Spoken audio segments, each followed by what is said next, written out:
आज हम वननेस को समझने से वननेस को जीने की यात्रा पर आते हैं, क्योंकि जागरण कोई विचार नहीं, एक जीवन शैली है।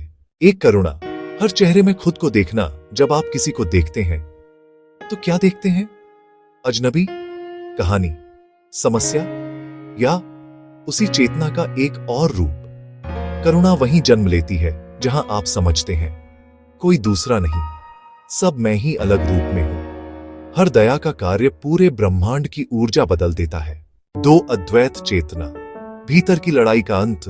अधिकतर लोग भीतर दो हिस्सों में जीते हैं, मैं बनाम मेरे विचार, मैं बनाम मेरी भावनाएं, मैं बनाम जीवन। अद्वैत चेतना इस लड़ाई को पिघला देती है। जीवन से संघर्ष नहीं, बहाव शुरू होता है। आप साक्षी बन जाते हैं, शांत, विस्तृत, अडोल। साक्षी भाव में ही वननेस स्वाभाविक हो जाती है। तीन ऊर्जात्मक सामंजस्य, हृदय, मन और श्वास की एकता। आपकी ऊर्जा कोई संयोग नहीं, यह एक सिग्नल है जो आप संसार को भेजते हैं। जब मन, हृदय और श्वास एक लय में आते हैं तो जन्म लेता है कोहिरेंस, ऊर्जात्मक सामंजस्य। इस अवस्था में तनाव घटता है, अंतर ज्ञान बढ़ता है, उपस्थिति दिव्य बनती है और लोग आपके पास सहज हो जाते हैं। एक सामंजस्यपूर्ण मनुष्य पूरे वातावरण को बदल सकता है। चार सजग रिश्ते, अधिकार नहीं, स्वतंत्रता वाला प्रेम रिश्ते किसी को पूरा करने के लिए नहीं होते, जगाने के लिए होते हैं। जब प्रेम अहंकार से नहीं, चेतना से बहता है तो वह बंधन नहीं, स्वतंत्रता बन जाता है। सजग रिश्ते वे होते हैं जहां दो लोग सच को प्रतिबिंबित करते हैं, घावों को नहीं।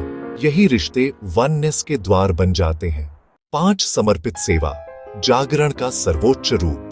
आप सेवा इसीलिए नहीं करते कि आप अच्छे हैं, आप सेवा इसीलिए करते हैं क्योंकि आप एक हैं। जब आप किसी को उठाते हैं, आप स्वयं उठते हैं। जब आप किसी को ठीक करते हैं, आप पूरे सामूहिक को ठीक करते हैं। सेवा त्याग नहीं, जागृत चेतना का स्वभाव है। लेकिन एक अवस्था अब भी बाकी है जहां आप वननेस को जीते नहीं, आप वननेस बन जाते हैं। अगले एपिसोड में हम उस अंतिम बदलाव पर चलते हैं, वननेस पर आधारित एक नई मानव सभ्यता का भविष्य। कृपया मार्गदर्शन के लिए मेरे YouTube चैनल बलराम दिल से जुड़े और लाइक, शेयर और सब्सक्राइब करें। धन्यवाद।